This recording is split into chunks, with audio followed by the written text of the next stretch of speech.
మాజీ సీఎం జగన్ పై కూటమి నేతలు ఫైర్ అయ్యారు. ఏపీలో కల్తీ మద్యాన్ని ప్రోత్సహించింది జగనే అంటూ ఆరోపించారు. గత 5 సంవత్సరాలు రాష్ట్రంలో కల్తీ మద్యం ఏరులై పారిందని మంత్రి డోలా వీరాంజనేయ స్వామి తెలిపారు. కల్తీ మద్యం కేసులో విచారం ముమ్మరంగా సాగుతోందని, ఈ కేసులో ఎవరు ఉన్నా వదిలేది లేదన్నారు. మరోవైపు కల్తీ మద్యానికి కర్త కర్మ క్రియ జగన్ అని టీడీపీ పొలిట్ బ్యూరో సభ్యుడు వర్ల రామయ్య ఆరోపించారు.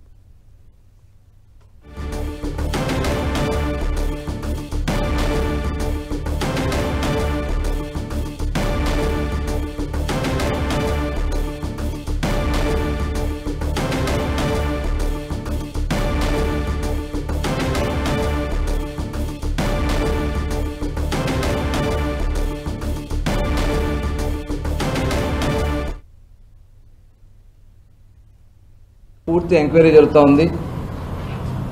దాంట్లో ఎవరైతే పాత్రలు ఉన్నాయో ఆ పాత్రలు ఉన్న వాళ్ళ దగ్గర 23 మంది మొలకల చెరువుకు సంబంధించి ఎక్యూస్డ్ని దాంట్లో చూడడం జరిగింది. దాంట్లో 14 మందిని ఇప్పటికే అరెస్ట్ చేయడం జరిగింది. ప్రధాన సూత్రధారిగా భావిస్తున్నటువంటి జనార్దన్ కూడా నిన్న కస్టడీలోకి తీసుకోవడం కూడా జరిగింది. మిగిలిన వాళ్ళు జయచంద్రారెడ్డి ఇలా కొంతమంది ఉన్నారు, వాళ్ళు కూడా దొరకాల్సింది ఉంది. దీనికి మొత్తం 4 టీమ్స్ని ఏర్పాటు చేయడం జరిగింది రాష్ట్ర వ్యాప్తంగా. కల్తీ మద్యమే విచారణ చేస్తుంది. దోషులని వాళ్ళు దానిలో ఉన్నారన్న వాళ్ళందరూ అరెస్ట్ చేస్తున్నారు. ఇంకా అరెస్టులు ఉన్నాయి. మేము ఏ ఒక్కరిని కూడా వదిలిపెట్టలేదు. ప్రభుత్వం చేసేటువంటి దానికి ప్రభుత్వ కార్యక్రమాలకి మకిలీ పూసే వాళ్ళు ఎవరిని కూడా మేము వదిలిపెట్టమండి. చూస్తాం దీనికి దానికి కూడా మూలాలు అన్నీ చూడాల్సిన అవసరం ఉంది. అవన్నీ కూడా దర్యాప్తు బృందం చూస్తుందండి. ఏదో ఒకటి మాట్లాడాలి, వార్తల్లో ఉండాలి, వాళ్ళు ఏదో సచ్చిల్ అని చెప్పుకునే విధంగా వాళ్ళు మాట్లాడుతూ ఉన్నారు. ప్రభుత్వం ద్వారా చేసినప్పుడు ఏం జరిగిందనేది తెలుసు కాబట్టి ఆ విధానాన్ని మేము మార్చామండి.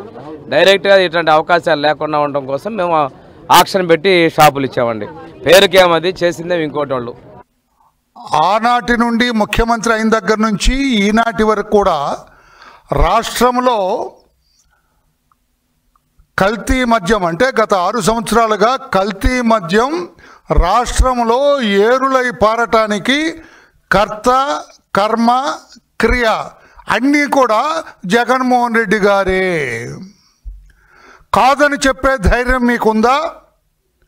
ఓపెన్ డిబేట్కి వచ్చే ధైర్యం మీకుందా అని నేను అడుగుతున్నాను. నేను కల్తీ మద్యానికి మూల విరాట్ మీరు.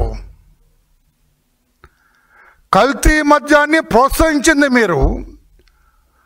కల్తీ మద్యం కుట్రదారులకి అండగా నిలబడింది మీరు. కాదని చెప్పే ధైర్యం ఉందా?